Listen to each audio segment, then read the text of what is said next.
Bismillahirrahmanirrahim. Alhamdulillahilladzi khalaqal khalqa bi qudratihi wa azzahum bi sayyidina Muhammadin sallallahu alaihi wasallam nabiyhi wa rasulih. Ashhadu an la ilaha illallah wahdahu la syarika lah al-adilu bi hukmihi wa ashhadu anna sayyidana Muhammadan abduhu wa rasuluhul masduqu bi jami'i ahwalih. Sallallahu wa sallama ala sayyidina Muhammadin habibihi wa khalilih wa ala alihi wa ashabihi wa dhurriyyatihi wa adba'ihi, amma ba'd. Yang kita hormati dan kita cintai para habaib dan para alim ulama, para muhibbin, hadirin, hadirat rahimakumullah. Puji syukur senantiasa kita haturkan kehadirat Allah subhanahu wa ta'ala yang selalu memberikan kita taufik dan hidayah serta inayah sehingga kita pada malam ini kembali dapat berkumpul bersama-sama di majlis zikir yang penuh barakah ini. Salawat dan salam kita haturkan kepada junjungan kita Nabi besar Muhammad sallallahu alaihi wasallam dan kepada seluruh keluarga, para sahabat, zuriat dan pengikut beliau. Para muhibbin rahimakumullah, al-hadithur rabi', hadis yang keempat dari 40 hadis al-arba'in nawawiyah. An Abi Abdurrahman Abdullah bin Mas'ud radhiyallahu ta'ala anhu qala haddatsana Rasulullah sallallahu alaihi wasallam wa huwa as-sadiqul masduq qala inna ahadakum yujma'u khalquhu fi batni ummihi 40 yawman nutfah thumma yakunu 'alaqatan mithla dhalik thumma yakunu mudghatan mithla dhalik thumma yursalu ilaihi al-malak fayanfuhu fihi ar-ruh wa yu'maru bi arba'i kalimat bi katbi rizqihi wa ajalihi wa amalihi wa syaqiyyun am sa'id. Fa wallahi alladzi la ilaha ghairuhu inna ahadakum la ya'malu bi amali ahli al-jannah hatta ma yakunu bainahu wa bainaha illa dhira' fayasbiqu alayhi al-kitab fayamalu bi amali ahli an-nar fayadkhuluha wa inna ahadakum la ya'malu bi amali ahli an-nar hatta ma yakunu bainahu wa bainaha illa dhira' fayasbiqu alayhi al-kitab fayamalu bi amali ahli al-jannati fayadkhuluha. Rawahul Bukhari wa Muslim. Dari Abi Abdurrahman Abdullah bin Mas'ud, beliau berkata, telah menghadiskan kepada kami Rasulullah sallallahu alaihi wasallam. Beliau Rasulullah orang yang benar dan dibenarkan. Beliau bersabda, inna ahadakum yujma'u khalquhu fi batni ummihi 40 yawman nutfatan. Sesungguhnya salah seorang kamu dihimpunkan kejadiannya di dalam perut ibunya, dalam rahim ibunya 40 hari berupa nutfah, berupa sperma atau air mani.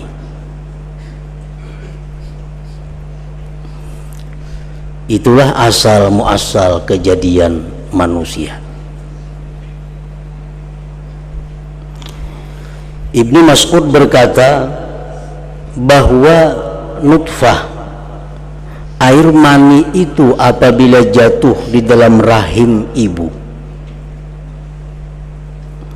di situ bercampur rahim, dalam rahim itu air mani laki-laki dan perempuan, maka air mani tadi memancar pada seluruh tubuh perempuan tadi selama 40 hari. Nah, kemudian turun air mani yang memancar di seluruh tubuh tadi kembali ke dalam rahim ibu. Begitu sampai dalam rahim ibu, Allah memerintahkan malaikat untuk mengambil sedikit tanah. Yang tanah itu nanti, yang tempat tanah itu nanti adalah bakal kuburnya. Diambillah sedikit tanah oleh malaikat tadi dan ditaburkan kepada air mani yang dalam rahim tadi, lalu dia menjadilah segumpal darah. Summa yakunu alaqatan mithla dzalik, kemudian jadilah dia segumpal darah selama 40 hari juga. Summa yakunu mudghatan mithla dzalik, kemudian jadilah segumpal daging 40 hari pula. Nah, jadi itulah proses awal kejadian kita. 3 kali 40 hari. 40 hari pertama masih berupa mani, 40 hari kedua berupa darah, 40 hari yang ketiga berupa segumpal daging. Summa yursalu ilaihil malak, kemudian diutus kepadanya malaikat. Fayampuhu fihi ruh, maka malaikat itu diperintah Allah untuk meniupkan ruh pada janin yang ada di dalam rahim tadi sesudah berumur 4 bulan.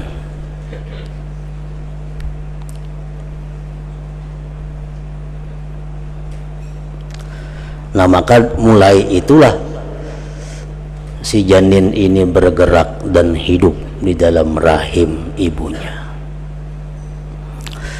Para muhibbin rahimakumullah,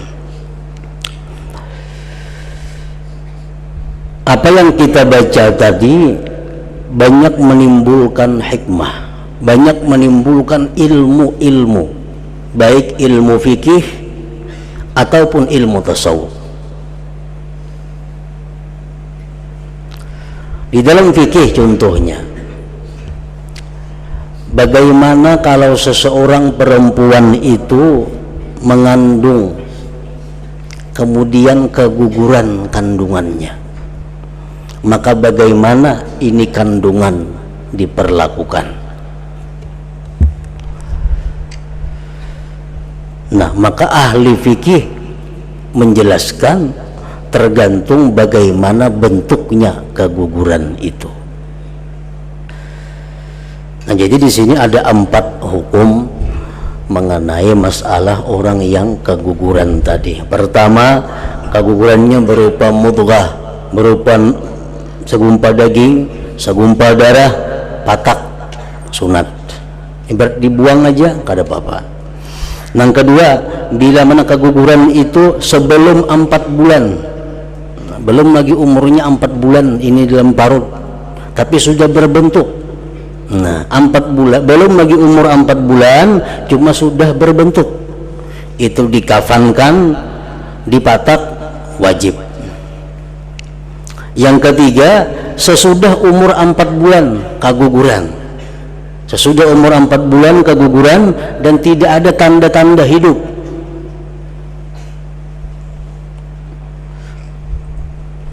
sesudah 4 bulan keguguran, ranai kada sembunyian kekanakannya. Nah, ini cukup dimandii, dikapan, dipatak, wajib itu. Nah, langkah keempat, bila mana sesudah 4 bulan, sesudah 4 bulan dia keguguran dan sempat hidup, nah itu sama seperti orang tua. Nah, itu antara lain yang timbul masalah fikih daripada apa yang kita baca tadi. Kemudian di dalam masalah ilmu tasawuf pun ada mengambil dari ini hadis, yaitu di mana tadi dikisahkan kejadian manusia itu 40 hari, 40 hari, 40 hari. Artinya apa? Itu menunjukkan tahapan-tahapan untuk mencapai kesempurnaan. Nah, demikian pula di dalam menjalani jalan ma'rifat kepada Allah. Itu pun diperlukan tahapan-tahapan sehingga dia bisa musyahadah kepada Allah Subhanahu wa ta'ala. Itu adalah orang langsung bisa musyahadah kepada Allah kada kawa, mesti ada tahapan-tahapan yang dilaluinya sehingga sampai kepada musyahadah itu. Mulai daripada musyaratah dahulunya, lalu hanyar muraqabah, imbah muraqabah lalu muhasabah, habis muhasabah muaqabah, habis muaqabah itu ada mujahadah, habis mujahadah itu ada lagi muhadarah, habis muhadarah itu ada mukasyafah, hanyar bisa sampai kepada musyahadah. Nah, jadi kadakawa kita menjalani musyahadah kepada Allah langsung kadakawa. Sebabnya apa? Mulai penciptaan diri kita pun ada tahapan-tahapan sebagaimana yang dikisahkan, dihadiskan oleh Rasulullah sallallahu alaihi wasallam tadi. Nah, kemudian lagi dari ilmu fikih, bagaimana hukumnya seseorang yang menggugurkan kandungannya. Ini pun diambil dari hadis ini juga. Kalau menggugurkan kandungan yang sudah hidup bayinya, itu jelas sudah dosa besar. Misal janin dalam perutnya sudah bagarak, sudah hidup, nah digugurkan, itu dosa besar. Kada ada khilafnya lagi ulama itu. Sepakat mereka mengatakan bahwa menggugurkan janin yang sudah hidup itu adalah termasuk pembunuhan ngarannya.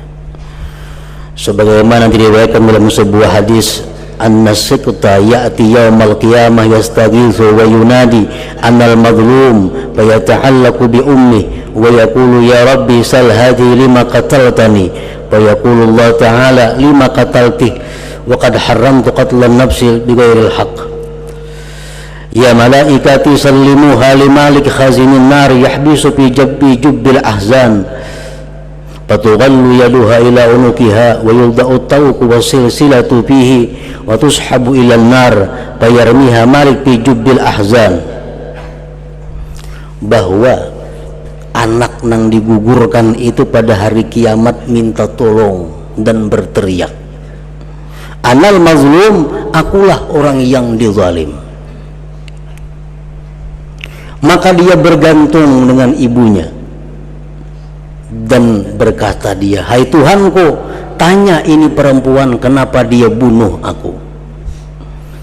Allah berfirman, kenapa kamu bunuh dia wahai perempuan, padahal aku telah mengharamkan pembunuhan itu.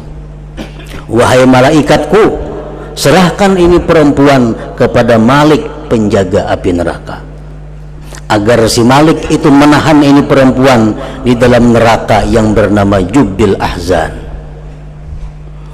Maka dibelenggu tangan perempuan tadi ke lehernya dan diletakkan kalung dan rantai di lehernya dan disirit ke dalam api neraka yang bernama Jubbil Ahzan tadi. Jubbil Ahzan itu nama bagian daripada bagian neraka.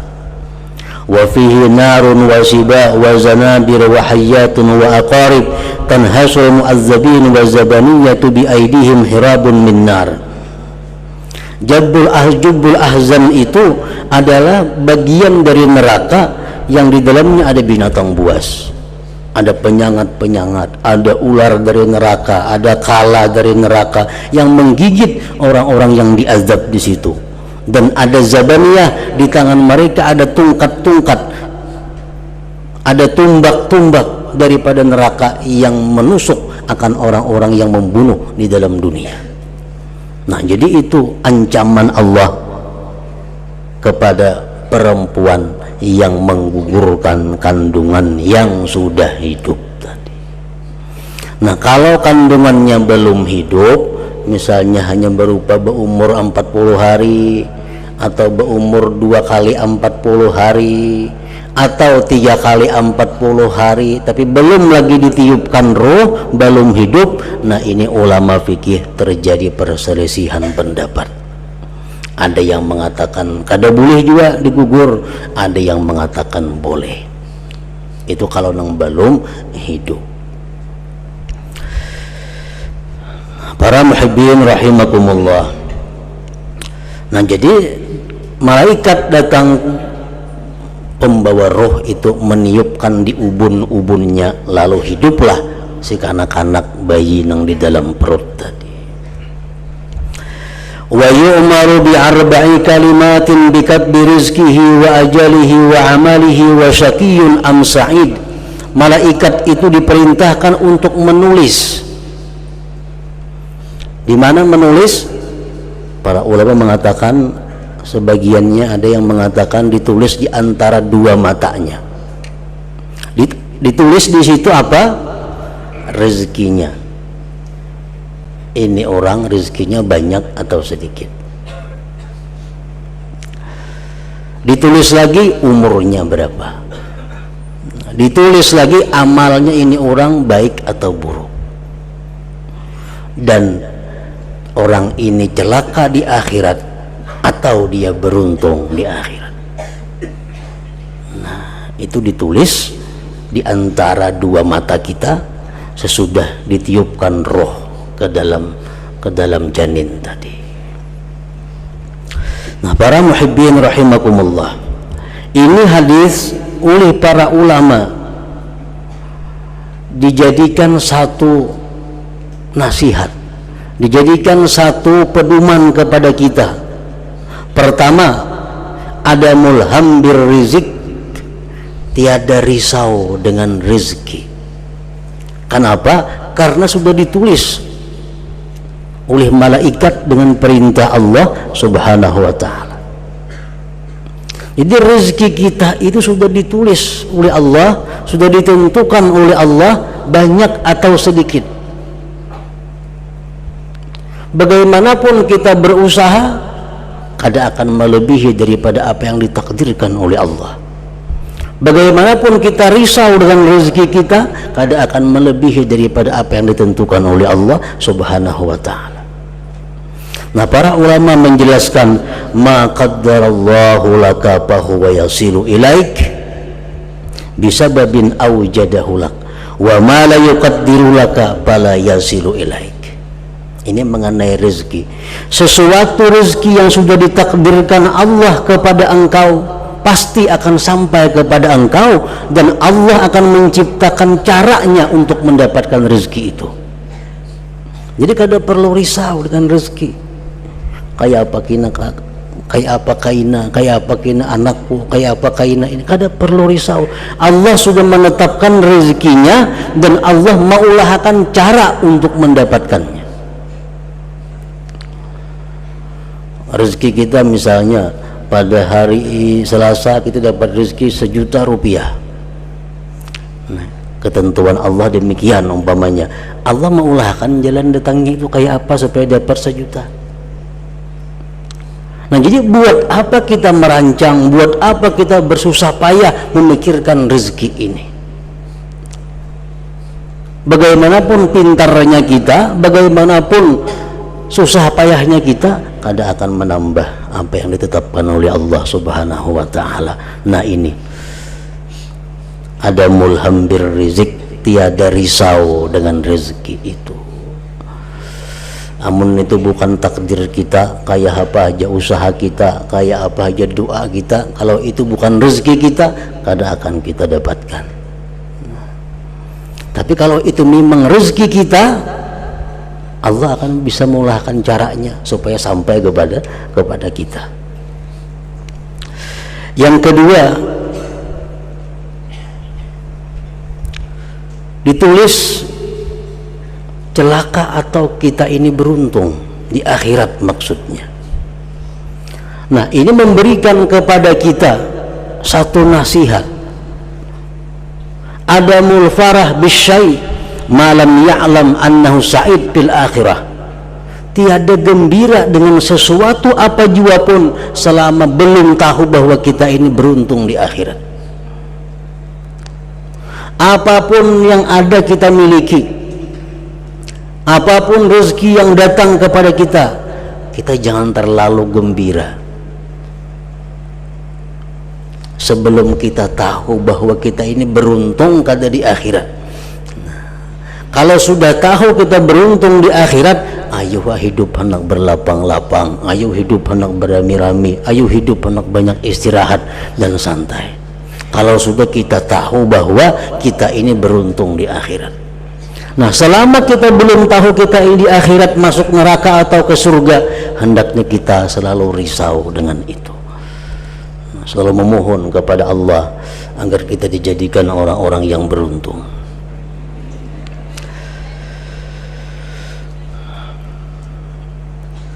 Wallahi alladzi la ilaha ghairuh inna ahadakum la ya'malu bi'amali ahli al-jannah hatta ma yakunu bainahu wa bainaha illa dhira' fayasbiqu alaihi al-kitab fay'amalu bi'amali ahli an-nar fayadkhuluha. Sesungguhnya salah seorang kamu beramal dengan amal ahli surga sehingga tidak ada jarak antaranya dan surga itu kecuali satu hasta.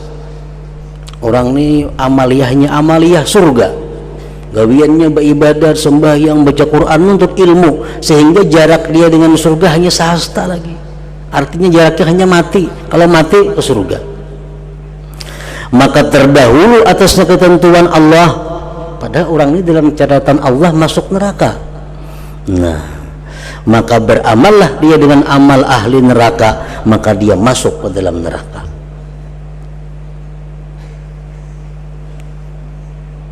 Orang ini sudah ditentukan Allah ahli neraka. Bagaimanapun dia beribadah, tapi akhir-akhirnya dia akan berbuat amalan yang menyebabkan dia masuk ke dalam neraka. Pada zaman dahulu pernah diceritakan Rasulullah SAW berperang bersama para sahabat. Nah, di antara prajurit Rasulullah ini ada laki-laki yang sangat berani. Kadang kau melihat ada celah, masuk, membunuh beberapa orang kafir. Ada sahabat yang menyampaikan kepada wahai Rasulullah, lihat itu kawan kita sangat berani melawan orang kafir. Berapa banyak orang kafir dibunuhnya. Nabi kita bersabda, huwa pinnar, nyematikan nerakanya Nabi kita tuh.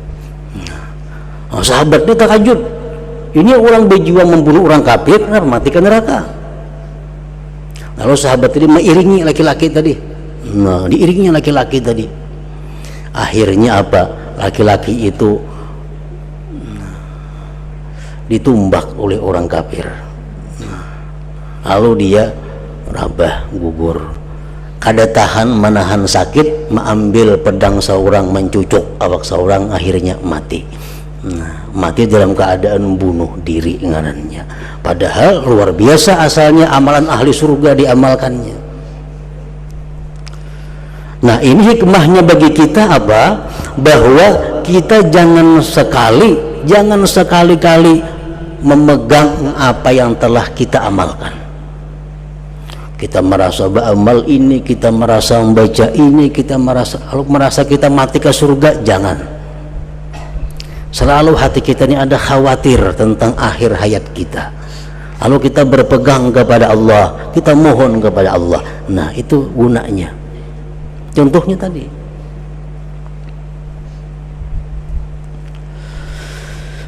Wa inna ahadakum la ya'malu bi 'amali ahli an-nar hatta ma yakunu bainahu wa bainaha illa dhira' fayasbiqu 'alaihi al-kitab fay'amalu bi 'amali ahli al-jannah fayadkhuluha.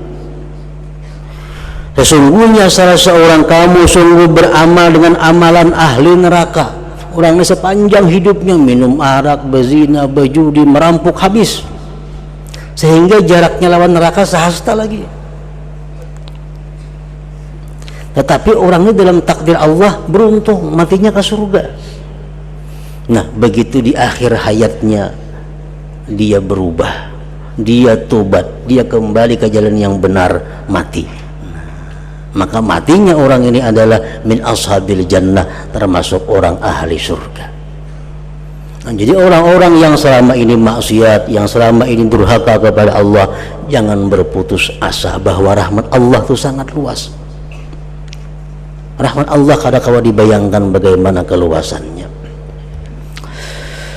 Para muhibbin rahimakumullah, di dalam kitab Al-Jawahir Al-Lu'lu'iyah disebutkan kisah yang berkaitan dengan ini, hadis ini. Ada sepasang laki-laki dan perempuan ini berbeda agama. Laki-laki muslim, si perempuan ini Nasrani. Nah, tetapi ini dua manusia saling menghendaki menjadi pasangan suami istri.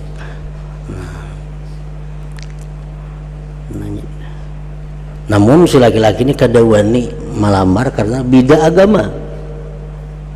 Nah, jadi karindangan nang bini ini karindangan lawan lakian ini karindangan lawan binian itu. Cuma berbeda agama.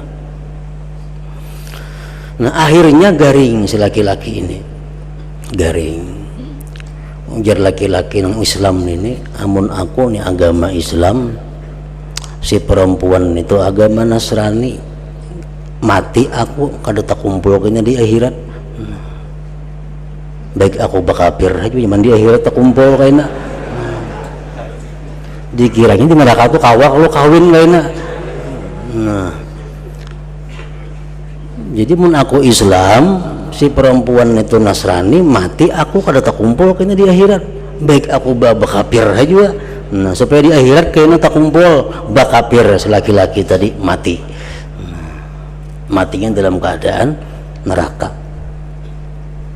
Si bini-bini garing juga.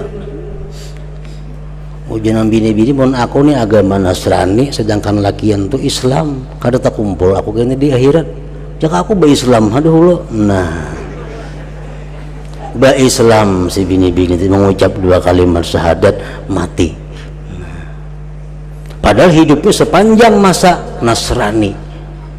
Laki-laki itu sepanjang masa Islam, tapi di akhir hayatnya berubah karena ketentuan dari Allah Subhanahu wa taala.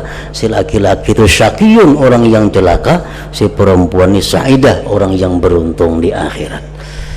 Nah, jadi kita kada akan bisa menentukan nasib seseorang, nasib diri kita sendiri sebelum kita di akhir hayat itu.